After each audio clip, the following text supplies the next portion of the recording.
이 죽음의 현장에서 영원한 생명을 얻는 죽음과 생명이라고 하는 것이 같이 공존하는 그런 사건의 현장이라는 겁니다. 그런데 더 놀라운 것은 구원과는 영생과는 가장 거리가 먼 사람이라고 할 수 있는 이름도 없고 성도 모르는 단지 그냥 한편 강도라고만 우리에게 전해지고 있는 그 사람에게 이 놀라운 사건이 일어나고 있다라는 겁니다.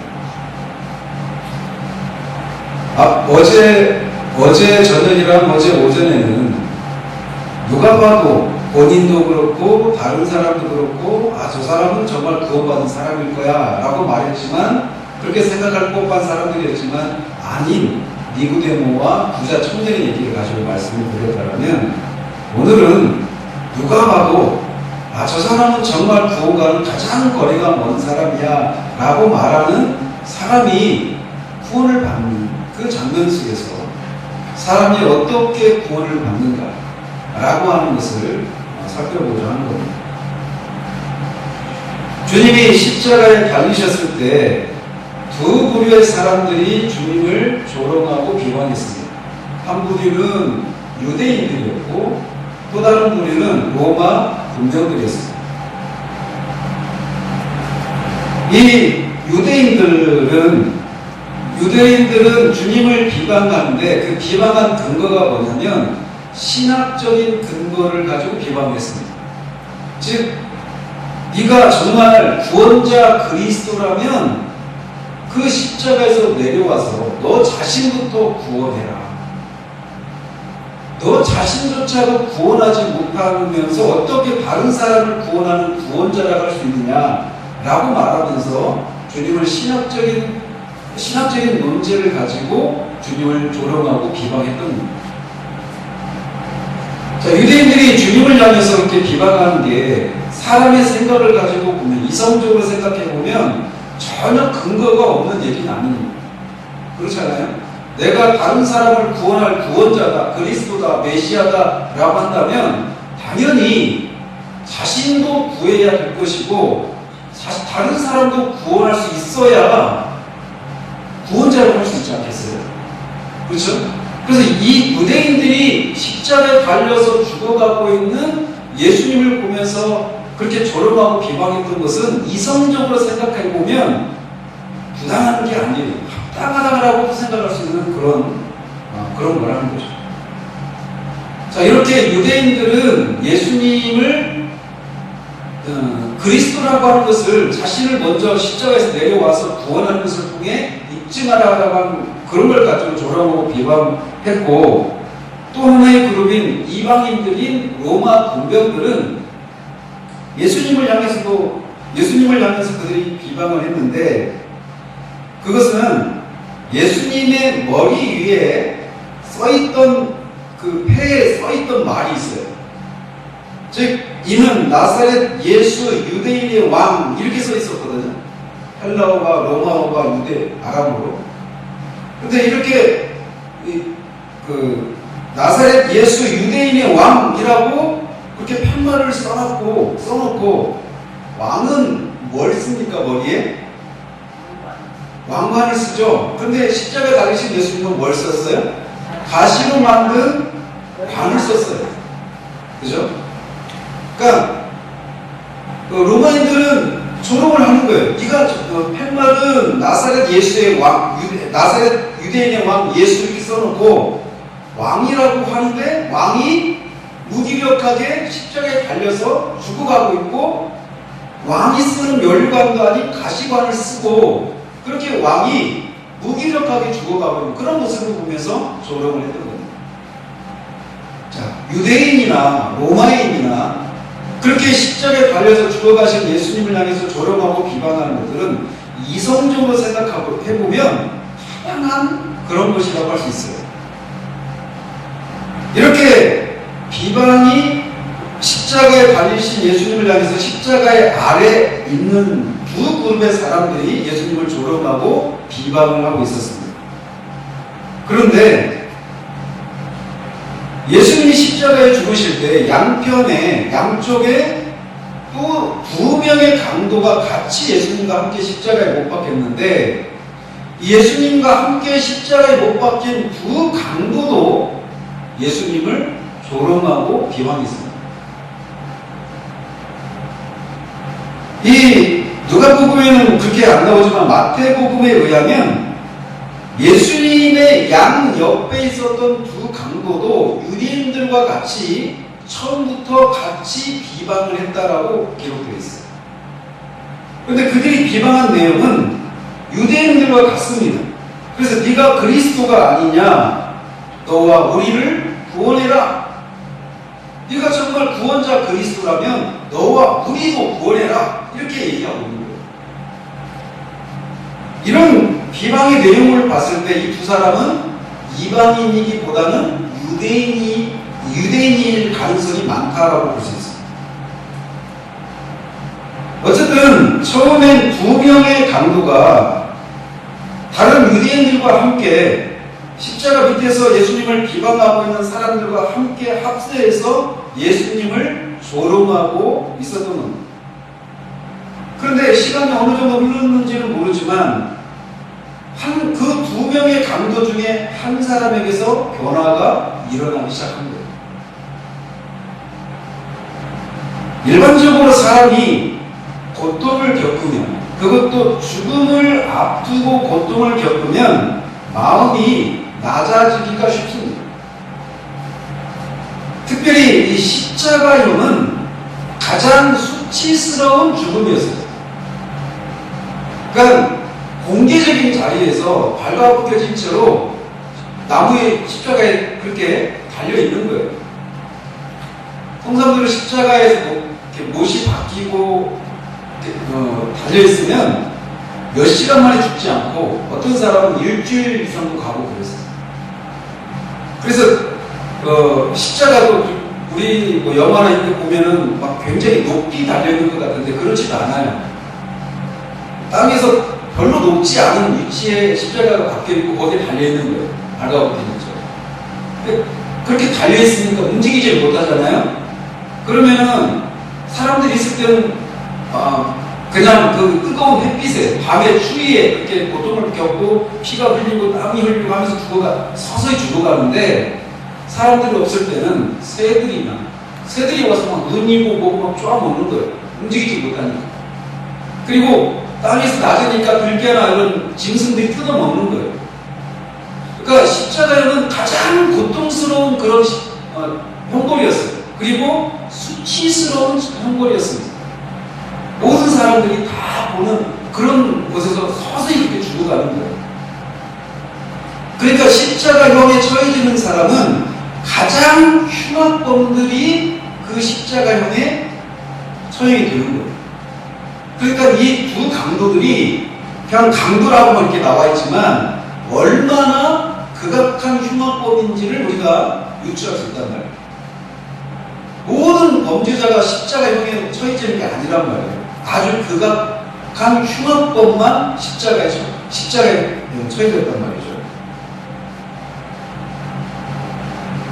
그런데 이렇게 고통의 경우에는 사람들이 죽어갈 때는 그렇게 십자가형이 수치스러운 그런 죽음이기 때문에 그냥 그 십자가에서 죽어가는 사람이 사람들 앞에 부끄러움을 느끼고 그렇게 조용히 마음을 낮추고 있어야 하는데 이 두 강도들은 그렇지 않고 다른 유대인들이나 로마 군병들과 같이 예수님을 조롱하고 있었어요.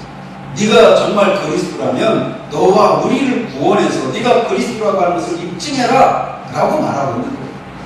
죽어가면서도 자신도 죽어가면서도 죽어가고 있는 예수님을 보면서 이렇게 조롱하고 있는 거예요. 그러니까 그들의 마음이 얼마나 강박하고 그렇게 단단한 사람인가라고 하는 것을 우리가 알 수 있단 말이에요.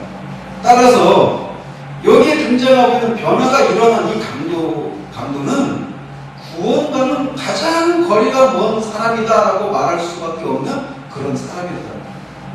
근데 그런 사람에게 변화가 일어나는 거예요. 그런데 이렇게 변화가 일어난 이 강도가 처음부터 이런 조짐을 보였던 것이 아니었어요. 다른 쪽에 있는 강도와 똑같이 예수님을 같이 조롱했단 말이에요.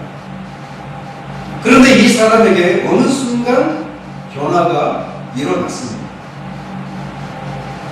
무엇이 그렇게 강팍한 사람의 마음을 변화시켰을까요? 우리가 알다시피 그 현장에서 누구도 그 죽어가는 강도를 향해서 복음을 전하고 예수님이 십자가에 죽어가시는 이 예수님의 십자가의 죽음이 바로 당신과 같은 죄인들의 죄를 대신 지시고 죽어가는 죽음이고 그 예수를 믿으면 죄사함을 받고 영생의 선물을 얻는다라고 하는 그런 설교를 누구도 그 강도에게 준 적이 없어요. 전에도 없었고 그 현장에서도 그런 설교를 듣지 못하고 있었단 말이에요.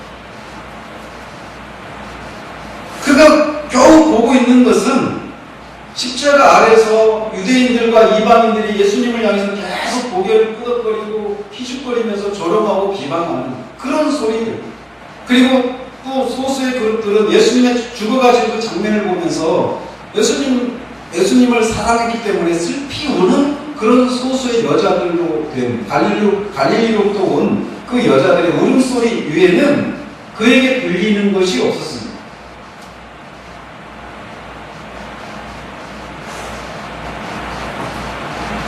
그래서 그가 뒤에 이제 그가 예수님께 고백하고 있는 내용에 대해서 누군가로부터 그가 설교를 들을 수 있는 그런 상황이 아니었는데 놀랍게도 그가 예수님을 향해서 이런 고백을 해요. 이 뒤에서 그 고백이 왜 놀라운 것인지, 왜 그 고백이 구원에 이르는 그런 고백인지를 뒤에 살피겠지만, 그는 그것을 누구로부터 들은 적이 없습니다. 말씀드린 거죠. 그런데도 그런 변화가 일어났는데 그 변화의 원인이 뭘까라는 겁니다. 먼저는 그는 사람들로부터 계속되는 비방과 조롱을 받으면서도 털 깎는 자 앞에서 조용한 양과 같이 비방과 조롱 그리고 극한 고통 속에서도 평온하고 위험을 잃어버리지 않는 주님의 태도를 보면서 생각을 하기 시작했을 거라는 겁니다. 강도도 십자가에 못을 박히고 발에 못이 박힌 채 그렇게 달려있을 때 얼마나 고통스럽겠어요. 예수님은 고통스럽지 않을까요? 예수님은 하나님의 아들이어서 고통을 전혀 느끼지 못할까요? 아닙니다. 예수님은 하나님의 아들이시면서 동시에 참 인간이시거든요. 죄가 없으시면서 우리와 똑같은 인간이시랍니다. 그렇기 때문에 우리가 느끼는 고통을 똑같이 느낀단 말이에요. 그런데 이 강도도 자기도 이렇게 고통스러운데 그 고통스러운 상황 속에서, 그리고 더더군다나 밑에서는 계속 자기를 포함해서 그 다 모든 사람들이, 몇몇 사람들을 제외한 모든 사람들이 예수님을 조롱하고 비방하는데 거기에 대해서 아무런 반응도 하지 않고 조용하게 고통 가운데서도 평온을 유지하고 있는 그 예수님의 모습을 보면서 저 사람은 도대체 뭐지? 이런 생각을 하기 시작합니다. 이 모습, 이 고통 가운데서도 조롱과 비방을 받는 가운데서도, 고통 가운데서도 평온을 유지하고 있는 털 깎는 사람 앞에서 조용한 양과 같은 그런 예수님의 모습이 그렇게 강팍한 사람의 마음에 저 사람 도대체 뭐지?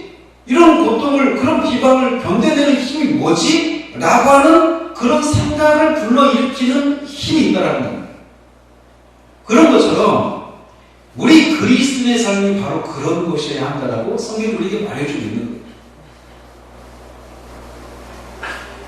자, 예수님을 향해서 사람들은 네가 십자가에서 내려와서 너를 구원해서 그리스도라고 하는 걸 입증해라 이렇게 말하고 있단 말이에요. 그런 것처럼 우리는 어떤 고통을 겪으면 그 고난의 문제가 해결되는 것을 통해서 하나님이 나를 도우신다라고 하면서 입증해 주시기를 먼저 구한단 말이에요. 똑같죠? 그죠? 근데 예수님은 그런 방식으로 자신의 그리스도이심을 입증하지 않으셨어요. 이 하나님의 놀라운 지혜죠.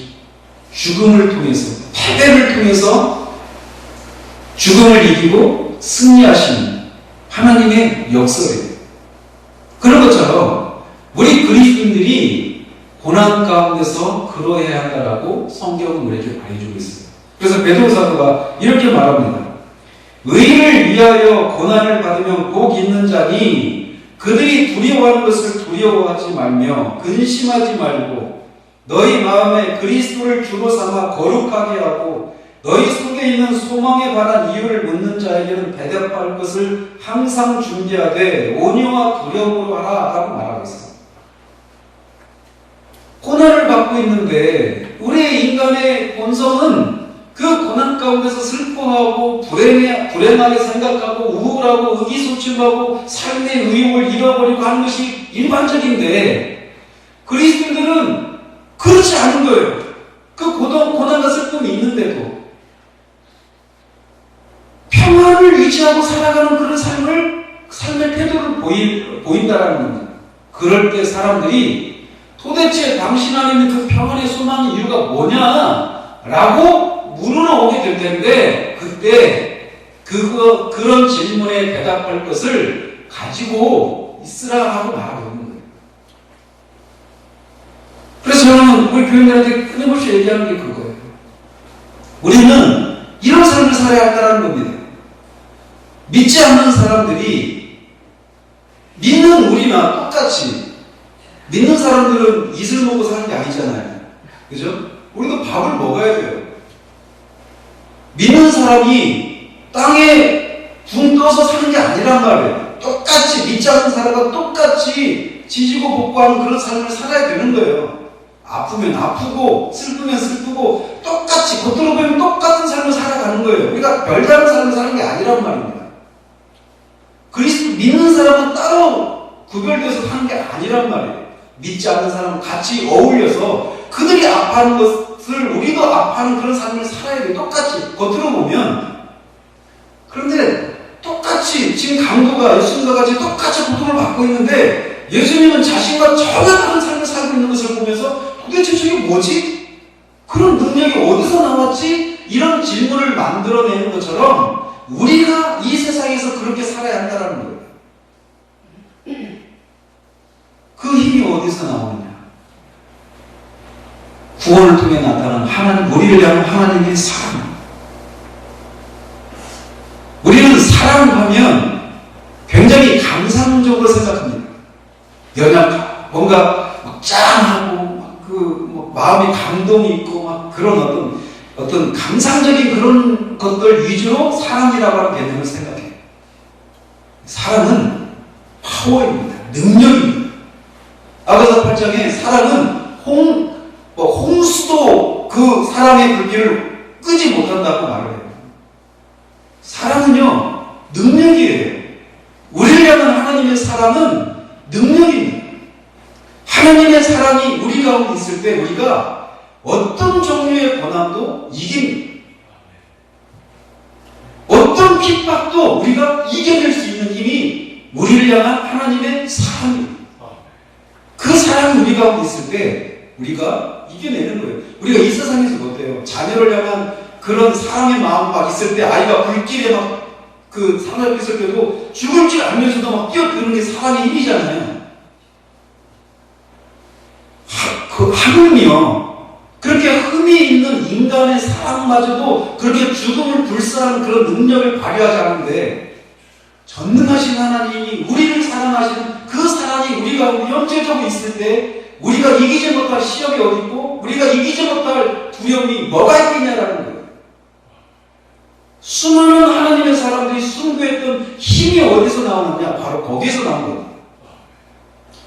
오늘날 우리는 너무나 가난한 그리스도의 삶을 살고 있어요. 다 어린아이를 챙기는 거죠. 하나님은 우리가 범사에 그리스도의 장성한 분량에까지 이르기를 원하십니다. 그게 우리를 향한 하나님의 뜻이에요. 아이들이 태어나가지고 막 우리에게 재롱하고 이쁨, 막 즐거움을 불러일으키고 할 때 즐겁죠. 근데 아이가 그렇게 40이 되고 50이 됐는데도 계속 그렇게 두 살, 세 살 때 그런 모습을 보인다고 생각하면서 그게 이제는 즐거움이 아니라 말할 수 없는 고통거리가 되는 거죠. 그죠? 자라야 되는 거예요. 하나님 앞에서 자라가야 되는 거예요. 그래서 우리가 범사에 그리스도의 장성한 분량에까지 이르는 것, 이게 하나님의 뜻이에요. 이렇게 우리가 우리의 삶을 통해서 그리스도인다운 삶의 모습을 살아낼 때 이렇게 강팍한 강도 같은 사람마저도 우리의 삶을 보면서 설교는 안 했지만, 말로 설교는 안 했지만 우리의 삶을 통해서 설교하는 것을 통해 듣고 그 마음에 변화들이 일어나기 시작한다는 거예요. 그래서 우리는 설교자만 설교하는 게 아니에요. 그죠? 모든 그리스도인들은 설교자입니다. 아시겠어요? 삶을 통해서 설교하는 거예요. 믿지 않는 사람들을 향해서. 자, 이렇게 강도는 예수님의 그 태도, 이걸 보면서 그런 생각의 변화들이 일어나기 시작한 겁니다.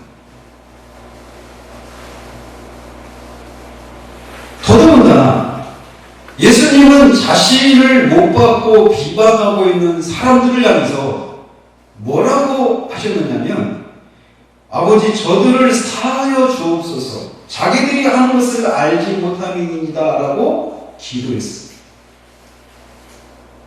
이게 우리는 그냥 성경을 읽을 때요, 그냥 한번 읽고 쓱 지나가면 안 돼요. 성경을 읽고 이런 말을 할 때 상황이 어떤 상황이었는가를 앞뒤를 자꾸 생각하면서 어떤 심정으로 그런 얘기를 했을지, 이런 것들을 좌우 문맥들, 좌우 상황들을 깊이 묵상하면 묵상할수록 거기서 어떤 그런 상황을 이해하는 폭들이 더 넓어지고 깊어지고 하는 일들이 일어나요. 자, 보십시오. 지금 주님은 자신을 못 받고 있는, 지금 예수님이 그리스도이시다, 하나님의 아들이시다, 구원자이시다라고 말씀하시는데, 네가 구원자라고 하면서 유대인들은 예수님의 그 주장을 받아들이지 않았습니다. 그리고 하나님의 아들이신 것을 믿지 않았어요. 그래서 죽인 거예요. 십자가에 못을 박은 거예요. 즉 예수님의 입장에서 보면 이 못을 박은 사람들은 원수들이란 말이에요. 근데 그 원수들을 향해서 지금 예수님이 기도하고 계신 거예요. 아버지여 저들의 죄를 용서해 주십시오. 저들이 하는 것을 알지 못합니다. 우리는 우리에게 조그만 해라로 끼친 사람을 향해서 우리의 마음에 꽁하고 어떤 식으로든지 복수하고 말 거다라고 하는 그런 마음을 갖기가 쉽지 않아요. 그죠? 그런데 지금 예수님은 원수들을 향해서 지금 이렇게 기도하고 계신 거예요.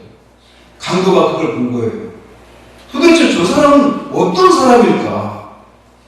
어떤 사람이기에 원수들을 향해서 저들의 죄를 용서해 주시기를 위한 그런 기도를 하고 있을까? 더더군다나 죄를 용서해 주시기를 기도하는데 누구한테 기도하고 있느냐면 아버지께 기도하고 있어요. 자, 이 사람이 유대인이라고 했잖아요. 유대인일 거라고. 유대인들은 알다시피 죄를 용서해 줄 수 있는 분은 하나님이시다라고 하는 생각을 갖고 있었어요. 그래서 중풍병에 걸린 그 사람을 데리고 온 친구들이 예수님 앞에 갈 수가 없으니까 지붕을 뜯고 거기다가 지붕 가운데로 이렇게 내려서 낫게 하는 일이 있잖아요. 그때 예수님이 뭐라고 말씀하시냐면, 중풍병자야 걸어서 일어나 걸어라 이렇게 말씀하시지 않고, 소자야 내 죄가 사해졌느냐 이렇게 말씀하셨어요. 그러니까 거기 있던 바리새인들이 막 이제 깜짝 놀란 거예요. 죄를 사해 줄 수 있는 분은 하나님 한 분인데 네가 살인 주제에 어떻게 사람의 죄를 용서한다라고 말할 수 있느냐, 이런 문제가 생긴 거예요. 그걸 통해 예수님은 드러내시기를 원하셨던 게 뭐냐면, 자신이 죄를 용서할 수 있는 권한을 가지신 하나님이시다라고 하는 것을 그 사건을 통해 드러냈던 거예요.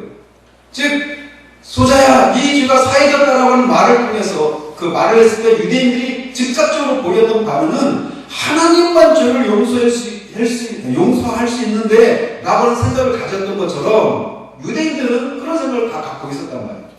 그런데 지금 예수님이 아버지여 저들의 죄를 용서해 주십시오 이렇게 기도했단 말이에요. 즉 죄를 용서해 주실 수 있는 분은 하나님이신데 그 하나님을 예수님이 뭐라고 부르고 있다고요? 아버지라고 부르고 있대요 지금. 그럼 하나님이 아버지라고? 이런 생각을 하는 거예요 강도가.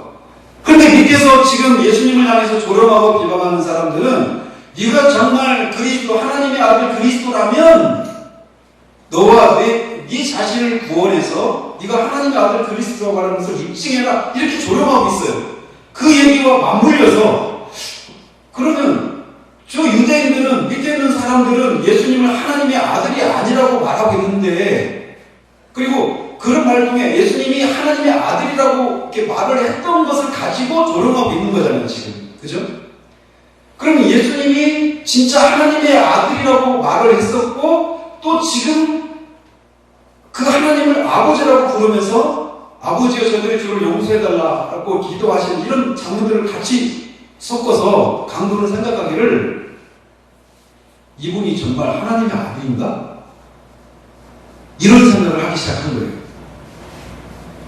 그러니까 예수님의 그 고난 가운데 계신 예수님의 태도와 예수님이 죄를 용서해 주실 수 있는 하나님을 아버지라고 부르고 있고 또 예수님을 조롱하고 있는 사람들의 말을 들어보니 예수님이 친히 자신이 하나님의 아들이라고 얘기했던 거 이거를 같이 섞어서 그런 생각을 하는 거예요. 진짜 이분이 하나님의 아들인가? 라고 하는 생각을 하기 시작한 겁니다.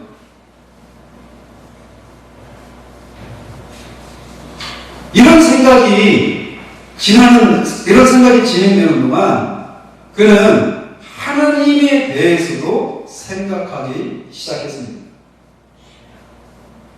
이제 조금 있으면 자신이 하나님 앞에 서게 될 것이라고 하는 것을 생각하면서 그 하나님 앞에 자신이 죄인이라고 하는 사실을 인식하기 시작했을 것이다라는 겁니다.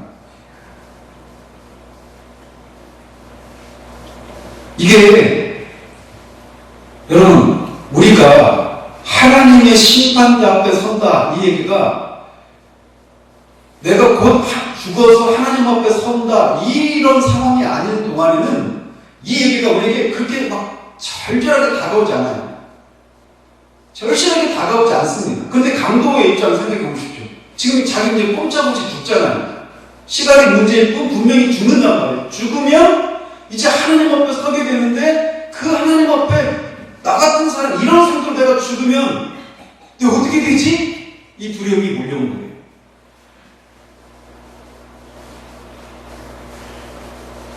그러면서 두려움을 인식하기 시작했던 거란 말이죠. 그런데 성령께서는 우리가 꼭 이 강도처럼 죽음에 임박해서만 내가 죽으면 곧 이제 하나님 앞에 설 텐데 나 이런 상태로 하나님 앞에 설 수 있을까? 이런 생각을 하게 되는 건 아니라는 거예요. 어제도 제가 말씀드렸죠. 제가 25살 때 돌아가신 그 사모님의 모습을 보면서 30분 전에도 살아계셨거든요. 우리가 밥 먹는 동안에 30분 전에까지도 살아계셨던 분이 30분 상거리 돌아가신 그 모습을 보면서 그때부터 제 안에서 그런 생각들이 들기 시작한 거예요. 내가 천국 갈 수 있을까? 그 전까지는 교회를 다니면서도 천국이 있을까? 지옥이 있을까? 이런 생각을 했었어요. 저는 하나님이 계시지 않는다 이런 생각을 감히 못했어요. 왜냐하면 제가 어렸을 때 교회를 다녔고 또 제 등에 보면 초등학교 6학년 때 제 뒤에 있는 아이가 연필로 막 제 등을 찍어가지고 연필 심이 이렇게 갈비뼈 사이에 이렇게 박힌 일이 있었거든요. 근데 이제 막 팔도 못 이러고 제대로 못 들고 이렇게 다니고 병원에 막 다니고 막 그랬는데 안 나왔는데 기도 받으면서 이게 막 녹이 빠져나왔어요. 기도 받는 순간 그 자리에서 이러고 갔다가 이러고 왔습니다. 그러니까 그게 저한테는 저는 어떤 사람들 그런 이적을 경험하면 저 사람은 진짜 하나님께 선택받은 사람인가 봐. 나중에 목사가 되려고 이렇게 특별한 일을 했나 봐. 이런 생각 하잖아요. 제가 그랬어요. 그래가지고 그런 일이 있으니까 내가 비록 지금 이러고 있지만 무슨 말인지 알죠? 네? 대학 때 제가 많이 방황했거든요. 근데 이러고 있지만 언젠가는 하나님 나를 부르실 거다. 이런 체험 아무한테나 안 준다. 라고 말하면서 그렇게 하나님 앞에 방탕한 삶을 살았던 적이 있어요. 즉, 우리가 지나가면서 말씀드리는데, 이적을 경험한다고 해서 그 사람이 구원받은 사람이라고 말할 수가 없습니다. 첫날 말씀드렸죠. 귀신을 쫓아내고 병도 고치고 이런 사람이라고 해서 다 천국에 가는 건 아니라고. 그죠? 우린 착각하는 말이에요. 그런 놀라운 능력이 있으면, 그리고 그 능력의 혜택을 입었으면 그 사람은 틀림없이 구원받은 사람이고 하나님께서 선택받은 특별한 사람이야. 이런 생각을 한단 말이에요. 근데 그런 걸 이적신앙이라고 하는데, 이적신앙. 근데 이적신앙이 모두 다 천국에 가는 건 아니라는 사실들을 기억해요. 그리고 종종 그런 사람도 있잖아요. 막 하나님을 떠나서 살고 있었던 사람이 갑자기 어떤 큰 교통사고를 당했는데, 타고 있던 사람 다 죽고 차도 완전히 폐차시킬 정도로 다 망가졌는데 자기는 하나도 안 다치고 살아났어. 그러면서 야, 진짜 하나님이 살아계신가 봐 하면서 하나님께 돌아온 사람도 있잖아요. 그 사람들이 구원받았을까요? 구원받지 못했을까요? 많은 사람들이 하나님이 살아계시다, 하나님이 능력이 있으신 분이다, 이거를 인정하면, 그것을 믿으면 구원받는다고 생각하는데 그렇지 않아요. 하나님이 한 분이신 줄 아느냐? 잘하는 거다. 귀신도 믿고 떤다 라고 말해요. 우리가 구원받을 수 있는 것은 하나님이 계시다라고 하는 것을 믿는 것을 통해서 구원받는 게 아니에요. 하나님이 능력 있는 분이구나 라고 하는 것을 믿는 것으로 구원받는 게 아닙니다. 그 하나님이 계신데, 그 하나님이 죄를 미워하시는 거룩한 분이시고, 그 거룩하신 분 앞에 나는 죄인이고 그래서 심판받아야 되는데, 그 하나님과 나 사이에 유일한 중보자 되신 예수 그리스도만이 나를 하나님 앞에 옳은 사람으로, 의로운 사람으로 세워줄 수 있는 유일한 구세주다. 그 사실을 믿음으로 우리가 구원받는 거지, 하나님이 살아계시다는 것을 믿는 것으로 구원받는 게 아니에요. 그것은 기본 전제인 겁니다. 근데 많은 사람들이 그런 놀라운 이적을 경험하면 그럼 내가 구원받은 사람이라고 생각하고, 그런 사람들이 여기저기 교회 다니면서 막 간증하는 거예요. 그런 놀라운 능력을 경험했다고. 근데 그런 능력들을 흔히 경험하지 않으니까 사람들에게 어떤 부러움의 대상이 되고, 그럼 나도 저런 것들 경험했으면 좋겠다 이렇게 생각하는데, 구원은 그런 능력을 경험하고 하는 것으로 되는 게 아닙니다. 아마 여러분이 말씀을 들으면서 내가 지금까지 기독교에 대해서 잘못 알고 있었던 것들이 많구나, 이런 생각들을 하시면서 듣고 계실지도 모르겠어요. 사실 그렇습니다. 우리가 얼마나 많은 오리와 잘못된 가르침에 노출되어 있었는지. 그러니까 삶의 능력이 없는 거예요. 그러니까 자유함이 없는 겁니다. 진리를 알지니 진리가 너희를 자유하게 하리라. 진리를 알아야만 자유함을 누리는 거예요. 여러분이 정말 말씀을 들으면서, 이번 사경 기간에 말씀을 들으면서 여러분이 어떤 은혜를 누리셨다고 했다면, 그 은혜의 시작은 무엇인가를 깨닫는 것으로부터 시작됐을 거예요.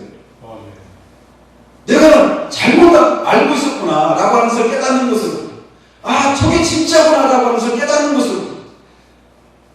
근데 깨닫기 위해서는 어떻게 해야 돼요? 알아들어야죠. 그죠? 그러니까 알아들어야 돼요. 그래서 설교는 불붙은 논리다 이렇게 말하는 거예요. 설교는 논리적이어야 합니다.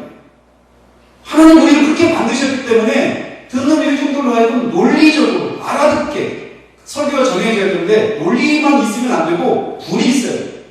성령의 능력이 있어요. 어쨌든 어디서부터 시작됐는지, 아무튼 이 강도가 자기가 이제 곧 하나님 앞에 서게 될 것이라고 하는 것을 생각하기 시작했고, 그 하나님 앞에 내가 이대로 죽으면 나는 하나님 앞에 설 수가 없는데 라고 두려움에 사로잡히기 시작했던 거예요. 무서울 것 없이 그렇게 강팍한 삶을 살아왔던 그였지만 하나님의 존전에 자신이 곧 서게 될 것이라고 하는 생각을 하기 시작하자 그럼 비로소 자신이 그 하나님 앞에 설 수 있는 준비가 안 된 삶이라고 하는 것을 인식하기 시작했어요. 방금 전까지 십자가에 달려 죽어가고 있으면서도 부끄러움이나 후회의 빛도 없이 예수님을 다른 사람들과 함께 조롱하고 비방했던 그가 비로소 하나님 앞에 자신의 처지를 생각하기 시작한 거예요. 자신은 이제 곧 죽을 것이고 심판하시는 하나님의 손에 아무런 준비도 비어있지 않은 채로 떨어질 것에 대한 두려움이 자신의 처지를 진지하게 생각하게 되는 계기가 된 것입니다. 자, 그런데 지금 이 변화가 일어나는 강도가 보았던 것, 이거는 이 강도만 보았던 걸까요? 아니죠. 다른 쪽 강도도 똑같이 봤어요. 똑같이 고통 겪으면서도 예수님은 그 고통 가운데서 평안하게 있는 거, 아버지여 저들의 죄를 용서해 주십시오, 이런 기도를 할 때도 그 다른 쪽 강도도 똑같이 들었습니다. 자, 똑같은 상황에서 똑같은 것을 들었어요. 그런데 두 사람에게서 전혀 다른 결과들이 나타났습니다. 이런 차이가 왜 일어날까요? 똑같은 것을 보았는데 어떤 사람은 그것을 인해서 자신의 영혼의 문제를 가지고 진지하게 고민하게 되는 그런 일이 일어나는가 하면 다른 사람은 아무런 변화가 일어나지 않는 이 일이 지금 이 자리에서 일어나고 있습니다. 매주 여러분이 말씀을 듣고 하나님을 예배하는 그 현장에서 매주마다 이런 일이 일어나고 있는 거예요. 그래서 똑같이 목사님이 황사님한테는 다른 설교하고 이 설교하고 집사님한테는 저 설교하는 게 아니잖아요. 똑같은 설교를 듣고 있단 말이에요. 똑같이 듣고 있어요. 그런데 전혀 다른 결과들이 나타나는 이유가 전혀 다른 결과가 나타난다는 거예요. 이 십자가상에서 이런 다른 결과가 나타나는 것처럼 말이죠.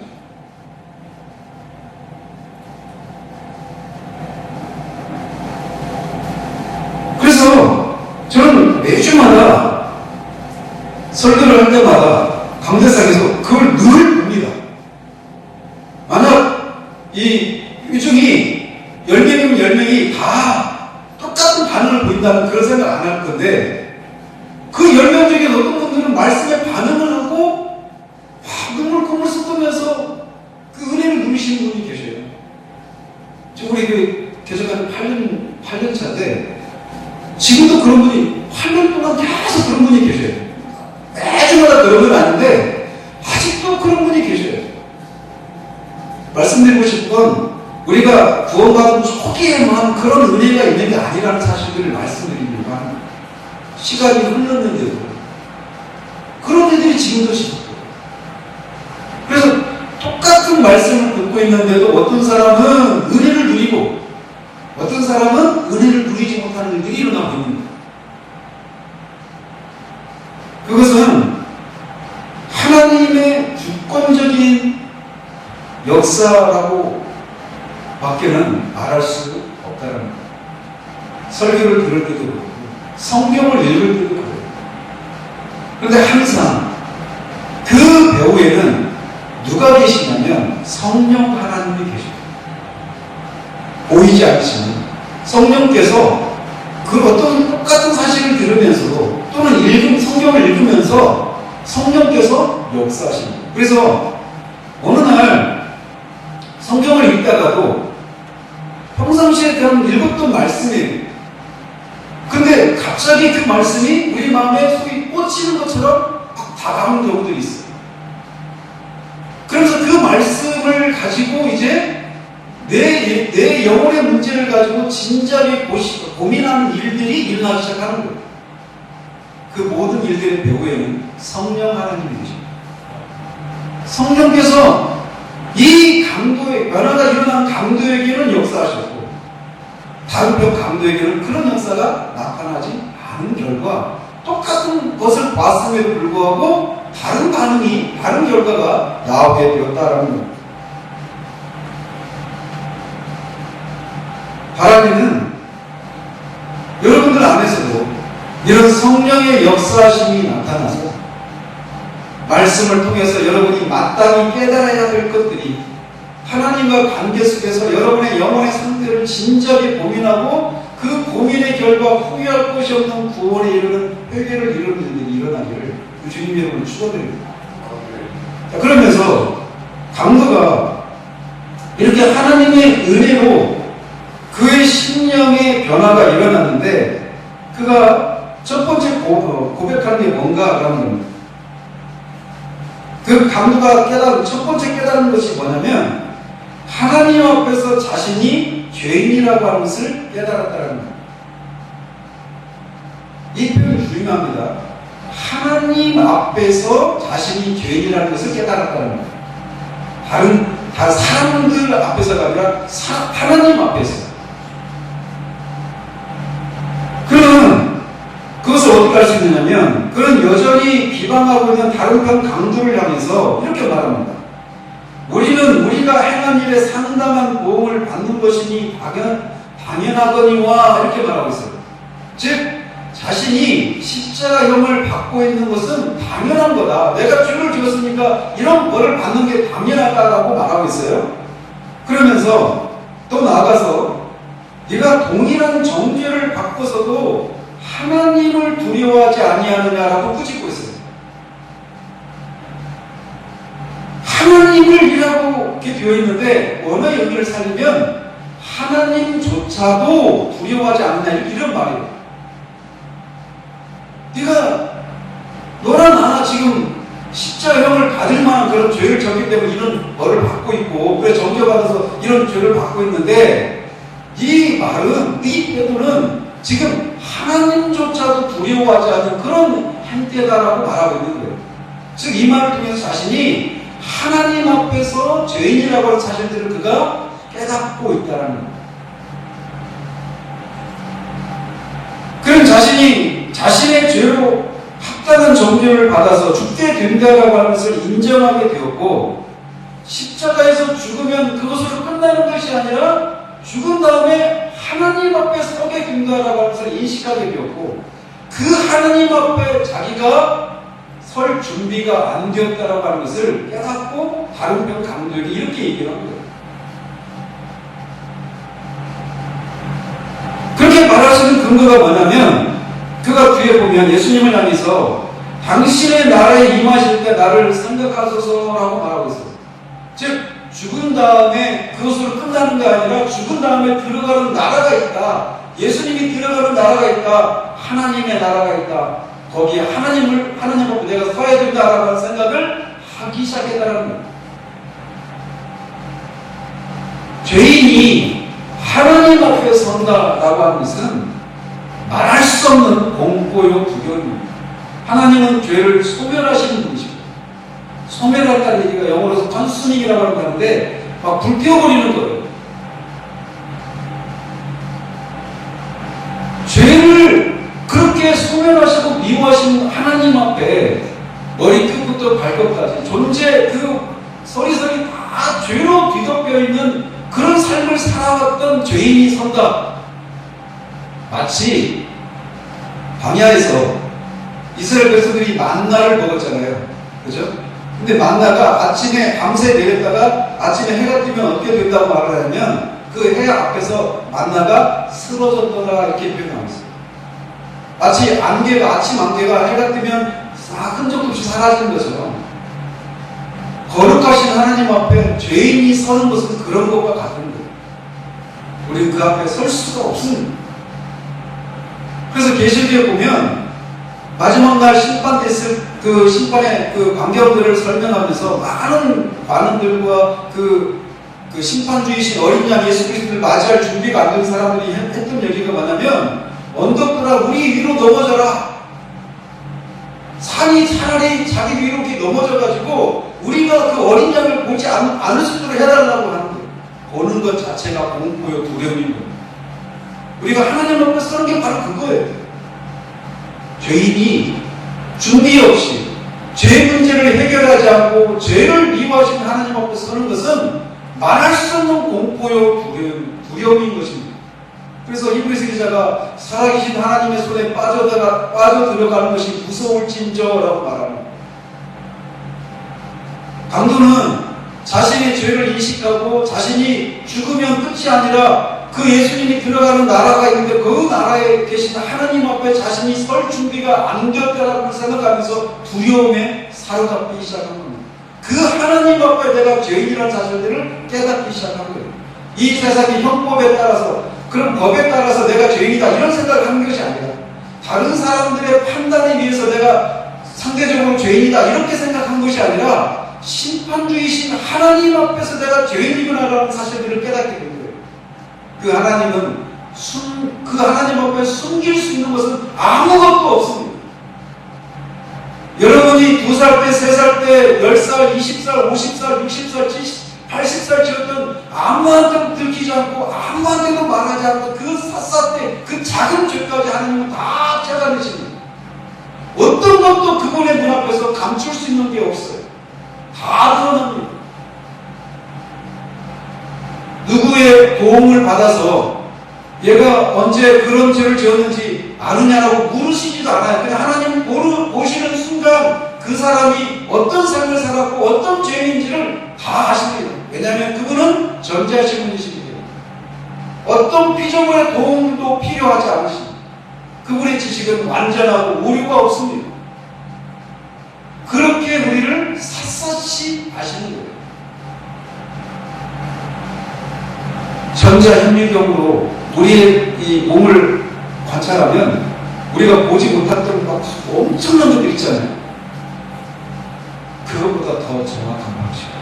우리 속에 있는 우리가 말로, 행동으로, 생각으로 지었던 우리가 태어나면서부터 죽을 때까지 그렇게 생각하고 말하고 행동했던 그 모든 죄들을 하나님이 다 보십니다.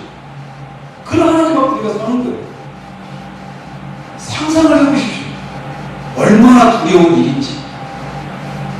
그런 것을 만약에 이 배경 스크린에 딱 띄워놓고 하나님이 우리가 태어나서 죽을 때까지 지었던 그 죄들을 행동으로만 지은 죄가 아닙니다. 말로만 지은 죄가 아닌 생각으로도 말해요. 그게 낱낱이 다 드러난다고 생각해 보십시오.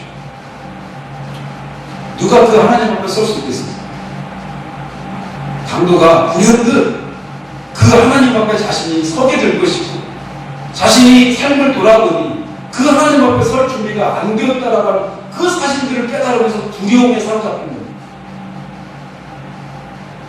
하나님 앞에서 자신이 죄인이라는 사실들을 깨닫기 시작하는 것, 이게 구원의 시작입니다. 그 배우에는 성령께서 성령님이 그 일을 하시는 거예요. 예수님 그래서 성령이 오시면 그가 죄와 의와 심판에 대해서 말하리라고 말씀하시잖아요. 하나님 앞에 우리가 감추어졌던 우리조차도 잊어먹었던 그런 죄들까지도 하나님의 눈앞에 다 서게 되어 있습니다.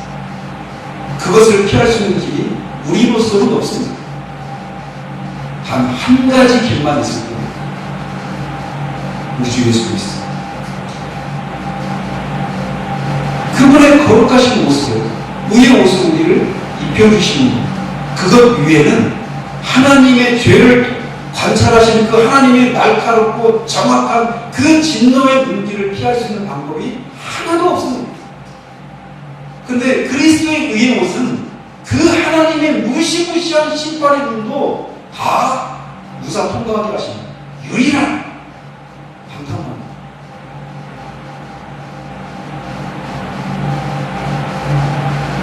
굉장히 짧은 시간이었지만 죄인은 이 강도에게 그런 인식이 생겨납니다.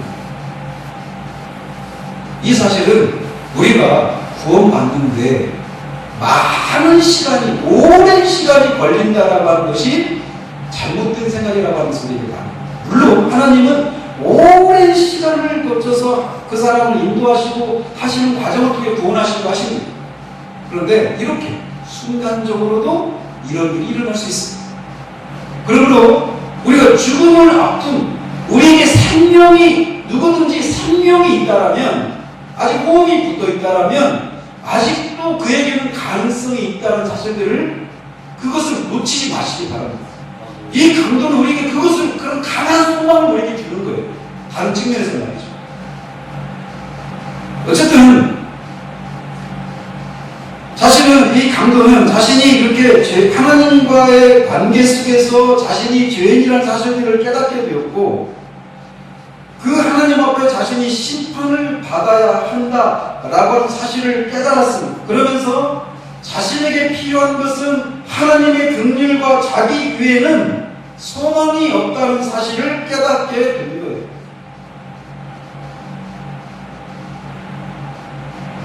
하나님의 긍휼과 자기 외에 이 강도가 기대할 수 있는 게 뭐겠습니까? 그가 내려와서 하나님의 긍휼과 자비를 구할 수 있는, 용서를 구할 수 있는 어떤 삶을 살 수 있는 기회가 없잖아요. 설령 그런 기회가 주어진다 하더라도 이미 저질러버린 죄들은 어떻게 할까요? 이미 저질러버린 죄들, 우리가 성령의 역사하심을 통해서 우리가 죄인이라는 사실들을 깨달았을 때 그리고 하나님의 심판이 있다라고 하는 사실들을 깨달으면 우리는 죄를 더 이상 짓지 않고 이제부터라도 경건한 삶을 살려고 하나님의 뜻대로 살아가려고 하는 노력들을 합니다. 그래, 좋아요. 그것마저 하나님이 받으실 수 없는 그런 것이지만 그것도 하나님이 받으실 만한 것이라고 치자고요. 문제는 이미 저질러진 죄들은 어떻게 할 거냐는 겁니다. 이미 엎질러진 물을 주워 담을 수 없는 것처럼 이미 저질러진 이 죄 문제를 해결할 수 있는 방법이 하나도 없어요. 철저한 절망이죠. 내가 심판을 받아야 되는데 그 심판에서 피할 길이 나로서는 없다. 강도가 가지고 있는 심령의 상태가 바로 그런 상태입니다. 철저한 자기절망. 그래서 청교도들은 내가 예수를 믿는다라고 말하는 그 믿음이 진짜인가 아닌가라고 하는 시금석이 있는데 그게 뭐냐? 자기 절망이 있는가 없는가 이걸 가지고 알 수 있다고 얘기해요. 우리 스스로는 이 하나님의 심판에서 벗어날 수 없다라고 하는 그 자기 절망 가운데 지금 강도가 있는 겁니다. 자, 이렇게 강도는 하나님 앞에서 자신이 죄인이라는 사실들을 먼저 깨달았습니다. 그 다음에 그는 예수 그리스도에 대한 믿음이 있었습니다. 우선 그는 이 사람이 행한 것은 옳지 않은 것이 없느니라라고 고백하고 있습니다. 즉 예수님이 그 밑에 예수님을 못 받고 조롱하고 있는 그 사람들의 참소에 의해서 억울하게 십자가에 매달리시고 계시다라고 하는 것을 그가 고백하고 있는 거예요. 우리는 그가 예수님이 행한 것 중에 무엇을 보았는지 우리는 잘 모릅니다. 왜냐하면 그가 십자가에 달리기 전까지 어떤 삶을 살았는지를 아무도 얘기해주지 않으니까. 그래서 그가 십자가에 달리기 전에 예수님이 베푸시는 이런저런 기적을 보았는지 또 죄인들의 친구로 그들에게 친절과 사랑과 구원을 베푸시는 모습을 보았는지는 분명하지 않아요.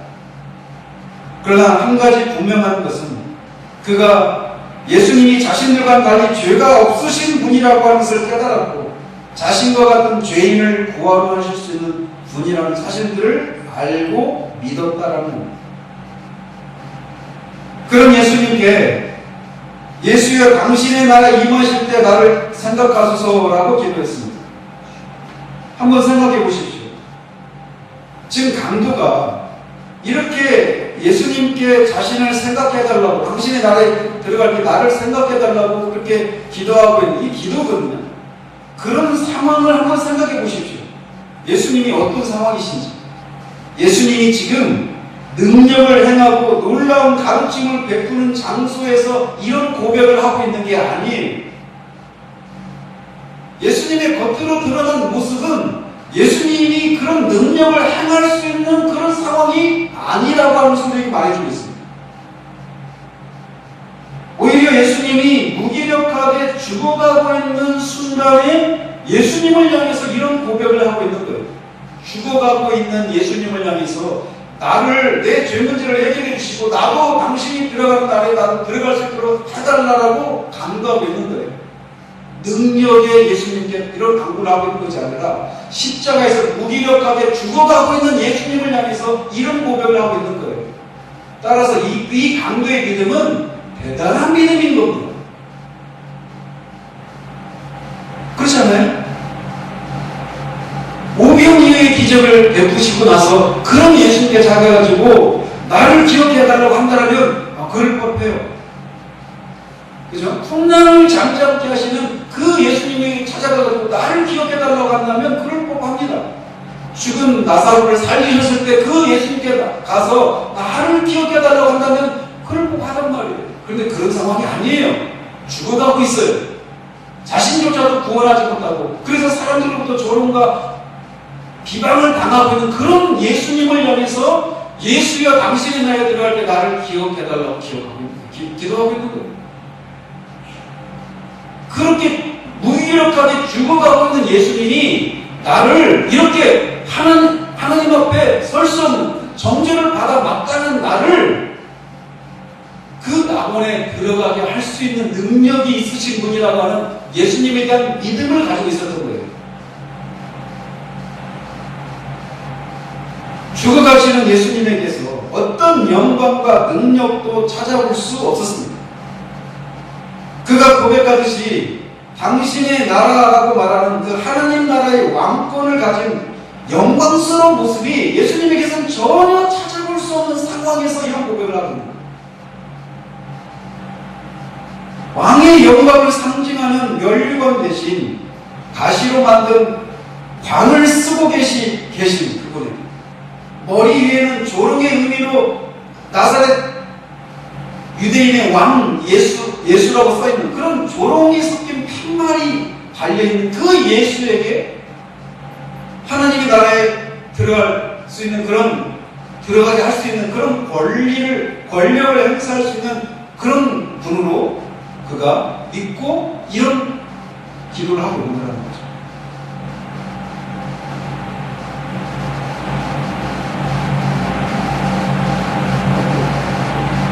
그렇게 자신처럼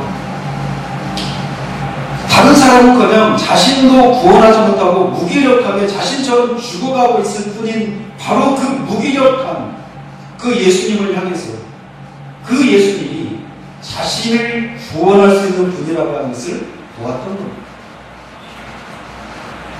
즉 그는 예수 그리스도에 대한 진정한 믿음이 있었던 거예요.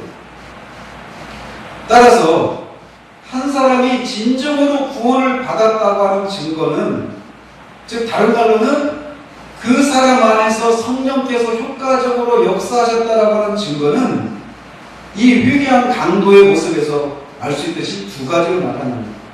하나는 자기가 하나님의 심판 아래 있는 죄인이라는 사실을 깨닫는 것, 그걸 고백하는 것. 그리고 예수 그리스도에 대한 믿음, 자신의 죄를 깨닫고 회개하는 것과 예수 그리스도가 그런 나를 구원하실 수 있는 유일한 구원자라고 하는 사실을 믿는 믿음, 이 두 가지가 구원받은 사람들 안에 반드시 있는 요소라는 겁니다.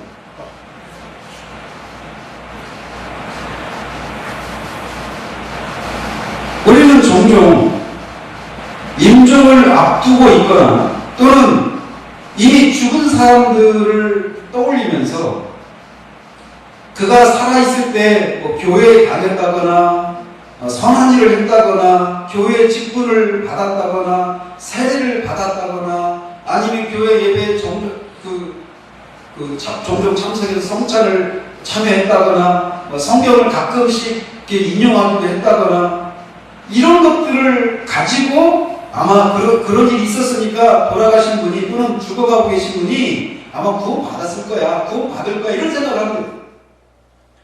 그런데 이 강도는요, 그렇게 말할 거리가 하나도 없어요. 교회를 다녔던 적도 없죠. 성경을 읽었으니 만무하죠. 성찬에, 그때는 성찬이 없었습니다. 어쨌든 오늘날 말하면 성찬에 참여할 기회도 없었죠. 세례를 받은 적도 없겠죠. 교회 다닌 적도 없었을 거란 말이에요. 즉 그 사람의 삶의 어떤 행적을 가지고 그 사람이 구원받았을 거라고 말할 수 있는 거리가 하나도 없는 사람이 강도예요. 그렇잖아요. 그런데 그는 성경에 나오는 인물들 중에 그 누구도 가지지 못한 구원에 대한 확신을 가진 사람이었습니다. 그는 낙원의 주인이신 예수님으로부터 네가 오늘 나와 함께 낙원에 있으리라 라고 하는 말씀을 들었어요. 자, 거짓말하실 수 없는 낙원의 주인이신 예수님이 네가 오늘 나와 함께 낙원에 있으리라 하면 그 사람은 낙원에 있을까요, 없을까요? 당연히 있죠. 그죠? 물어보는 제가 바보죠. 그 강도는 그 주님으로도 그렇게 확신을 받았어요. 여러분도 그런 확신 바꾸고 싶잖아요. 너 천국 백성이다. 너 하나님의 자녀, 너 구원받았다. 이거를 막 음성으로 내가 의심할 수 없는 방식으로 이렇게 받기를 원하잖아요. 그죠? 그런데 강도가 그런 얘기를 들은 거예요. 아브라함도 못 들었던 얘기입니다. 다윗도 못 들었던 얘기입니다. 모세도 못 들었던 얘기예요. 사도 바울도 못 들었던 얘기입니다. 삼층천에 갔다 온 바울도 이런 얘기를 못 들었어요. 오직 강도만. 이거 얼마나 놀라운 은혜입니까? 제가 언급해드린 그런 하나님의 사람들, 하나님과 언약을 맺고 하나님의 그 언약 백성으로서 하나님의 백성을 구원하는 일에 있어서 그런 구속사에게 하나님의 종으로 섬겼던 그런 기라성 같은 하나님의 사람들조차도 한 번도 들어보지 못했던 구원에 대한 확신, 이 예약을 낙원의 주인이신 예수님으로부터 직접 들은 유일한 사람이 바로 이 한편 강도예요. 그렇다면 사람이 구원받는 데 있어서 어떤 행위로 구원받는다라고 하는 생각이 도저히 적용되지 않는 사람이 있다면 바로 이 강도예요. 그렇지 않을까요? 그렇죠? 즉 우리가 구원받는 것은 오직 예수 그리스도를 믿음으로라는 겁니다. 그러나 우리는 얼마나 많이 내가 구원받기 위해서 얼마나 기도했는지, 얼마나 금식을 했는지, 얼마나 구원을 찾았는지, 그 구원받는 과정 속에서 내가 얼마나 죄를 깊이 깨달았는지, 그 하나님의 심판이 있다는 사실들을 내가 인식하고 얼마나 두려움 가운데 사로잡혔는지, 그리고 그런 일이 있은 후에 내가 얼마나 옛날에 그 죄된 삶에서 돌이켰는지, 그리고 그 후로 얼마나 경건한 삶을 살았는지, 그래서 교회에 와서 교회에서 얼마나 많은 봉사를 하고 얼마나 많은 헌금을 하고 얼마나 많이 목사님을 섬기고 했는지, 수없이 많은 그런 어떤 하나님 앞에 도무지 세워줄 수 없는 그런 것들을 붙들고 내가 그런 것들이 있으니까 나는 구원받은 사람이야 라고 생각하느냐라는 겁니다. 거듭 말씀드리지만 하나님 앞에서 우리의 옷은 다 낡고 더러운 옷입니다. 하나님 앞에 세워줄 수 있는 유일한 옷이 있다면 그리스도의 의의 옷이 오직 그리스도.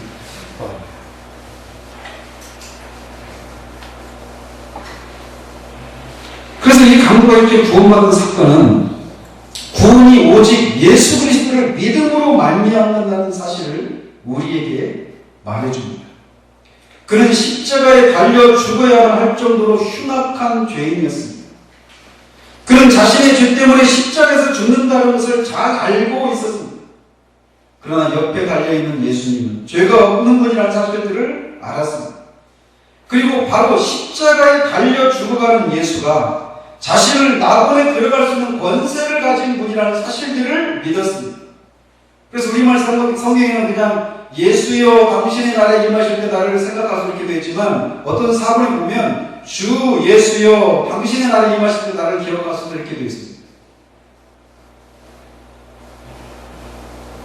그리고 예수님으로부터 네가 오늘 나와 함께 낙원에 함께 있으리라 라고 하는 어떤 하나님의 하나님의 사람들도 듣지 못했던 그런 응답을 받는 일이 일어났습니다. 따라서 이 사건만큼 구원이 우리의 행위가 아니라 오직 십자가에 달린 예수를 믿음으로 된다는 것을 잘 보여주는 사건이 없다라고 할 수 있어요. 이 강도는 12 제자들보다 더 나은 믿음을 보였습니다. 왜냐하면 그 순간에 다른 제자들은 모두 도망갔어요. 십자가에 예수님이 달려계시고 도망갔다가 나중에 요한만 돌아왔죠. 다른 제자들은 주님과 함께 보내면서 주님이 갖가지 병을 고치고 귀신을 쫓아내고 풍랑을 잠잠케 하고 오병이어의 이적을 베푸시고 죽은 자를 살리는 이런 놀라운 이적들을, 영광의 주님을 그들은 목격했던 사람들이었습니다. 근데 이 강도는 그런 영광의 주님을, 능력의 주님을 본 적이 없어요. 오히려 무기력하게 죽어가고 있는 그 예수님을 보았을 뿐입니다. 근데 그 예수님을 향해서 다른 제자들은 그 능력과 영광의 예수님을 3년 동안이나 같이 동행하면서 목도했음에도 불구하고 다 도망가 버렸지만, 심지어 그 수제자라고 했던 베드로는 예수님을 부인하기까지 했잖아요.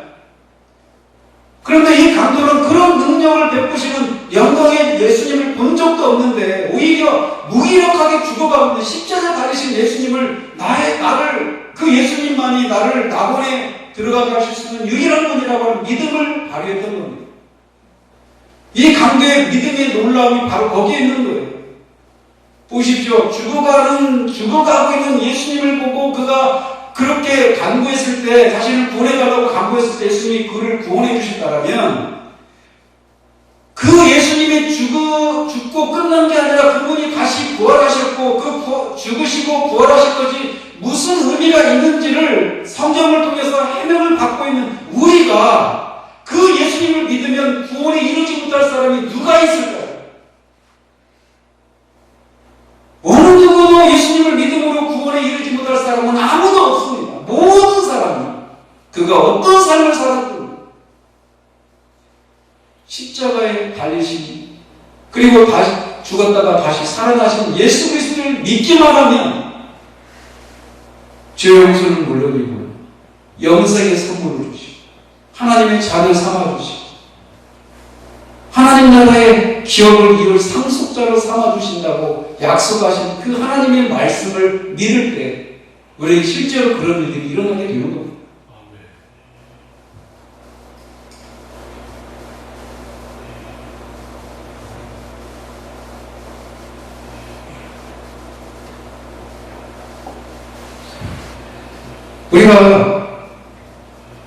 내가 오직 구원에 이르게 된 것이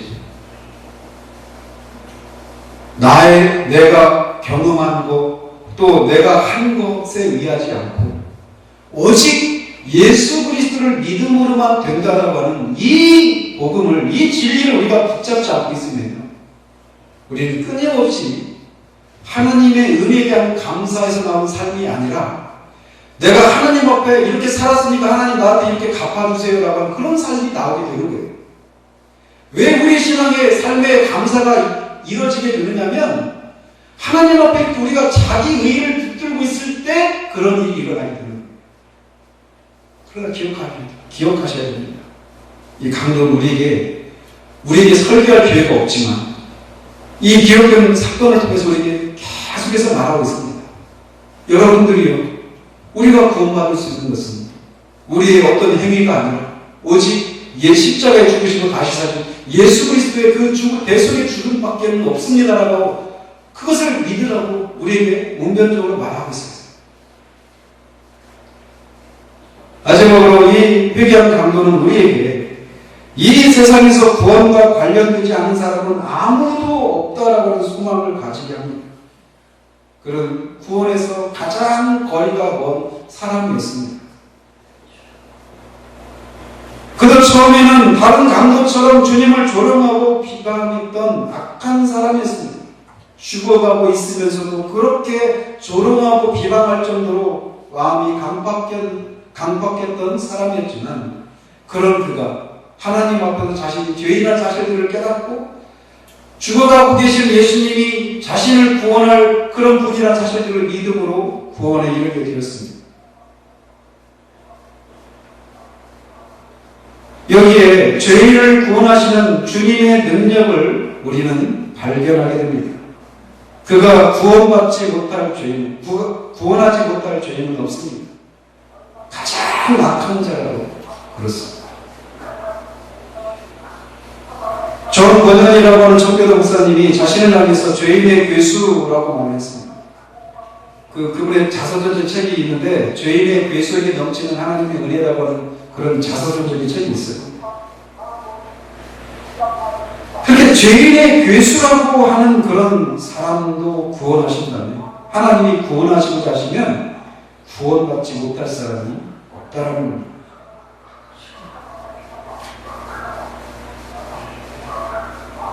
이 강도는 생의 끝자락에서, 진짜 그야말로 생의 끝자락에서 영원한 죽음 대신 영원한 생명을 소유했습니다. 아마 지금 이제 낙원에 들어간 지 2000년 넘었잖아요. 그죠? 2000년 되잖아요. 지금도 거기 있는 사람들한테 여기저기 감정짓고 다닐 거예요. 내가 여기 들어올 수 있었던 유일한 근거는 십자가에 죽어가신 그 예수님 믿음으로 내가 들어왔다. 내가 여기 들어올 수 있는 근거가 하나도 없다.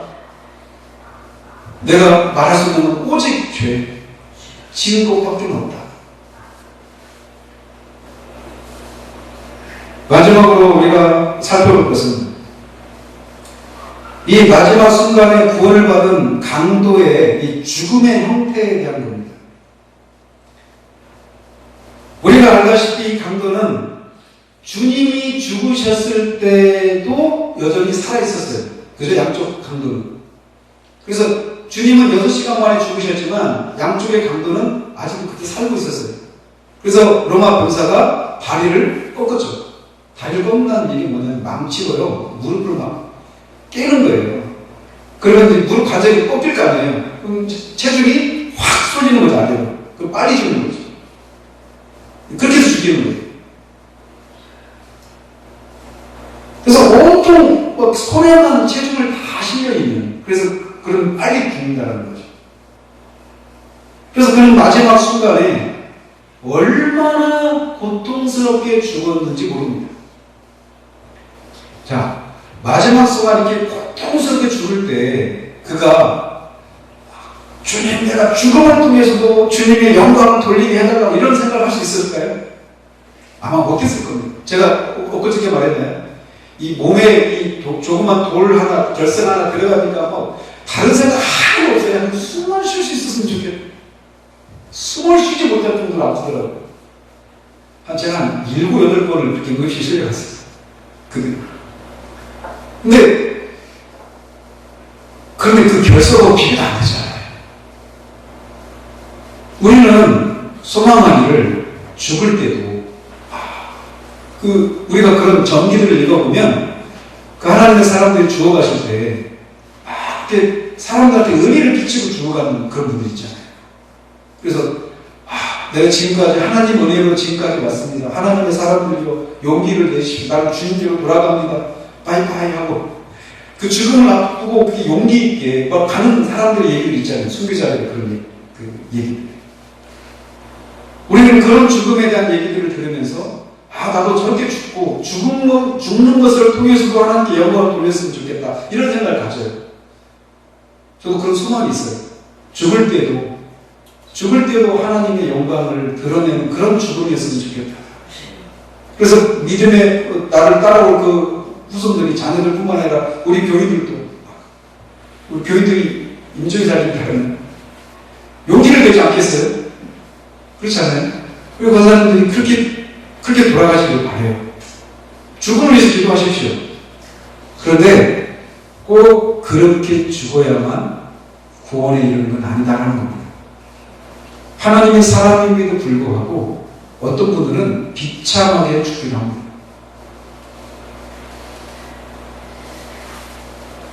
그런데 죽음의 어떤 방식으로 죽었느냐가 그 사람의 구원의 문제를 결정하지 않는다라고 하는 것을 이 강도의 모습 속에서 우리가 또 엿볼 수 있는 모습입니다.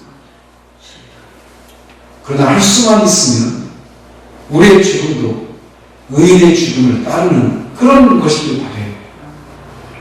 그렇지만 그렇지 않은 죽음이라 할지라도.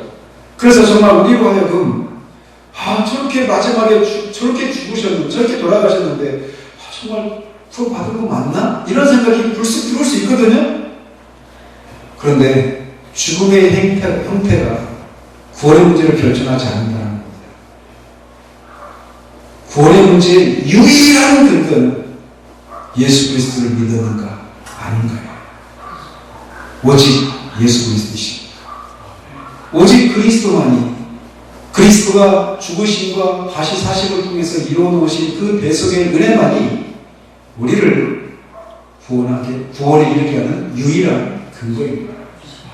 우리가 이미 그런 은혜를 입었다면 즉 그야말로 은혜를 입은 겁니다. 이 강도죠. 그러므로 은혜를 입었으니 은혜에 합당한 삶을 우리가 살아야 할 것입니다. 그래서 이제 오늘 저녁 마지막으로 그런 구원의 은혜를 입은 사람들은 뭘 소망하고 어떻게 살아야 하는지 이 얘기를 하고 말씀 사기를 마치도록 하겠습니다. 기도하겠습니다. 하나님 아버지, 이 생의 마지막에 구원을 받은 한편 강도 얘기를 우리가 들었습니다.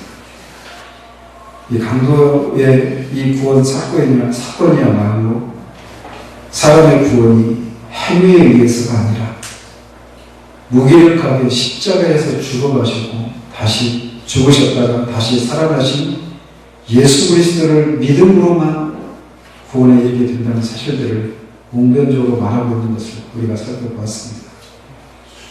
우리가 예수 그리스도만으로 만족하지 못하고 우리의 구원에 우리가 무엇인가 기여를 했다고 생각하는 순간 우리의 마음에는 은혜에 대한 감사도 사라지고 사람들 앞에서 겸손해지는 그런 모습도 사라지고 무엇인가 나 자신을 드러내고 주장하려고 하고 사람에게 뿐만 아니라 심지어 하나님에게조차도 그런 마음의 태도들을 보이면서 하나님이 우리가 원하는 대로 우리의 삶을 이끌어가지 않을 때 원망과 감사치 못한 모습으로 반응하는 경우들이 있음을 봅니다.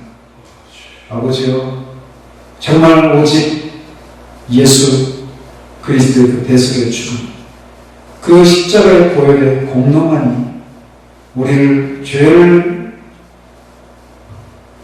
소멸하신 하나님 앞에 세워줄 수 있는 유일한 근거임을 알고, 만약 우리 중에 아직 그 예수 그리스도를 자신의 유일한 구세주로 받아들이지 못한 분이 있다면 오늘 그 예수, 이 십자가에 죽어가는 강도처럼 그 예수를 붙잡는 일이 일어나 생명을 얻는 일이 있게 되기를 바랍니다.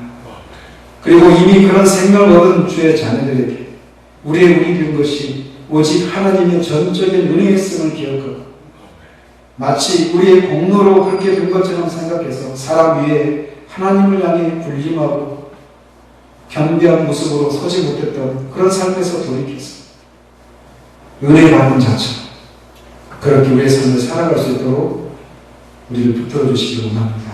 예수 그리스도의 이름으로 기도합니다. 아멘.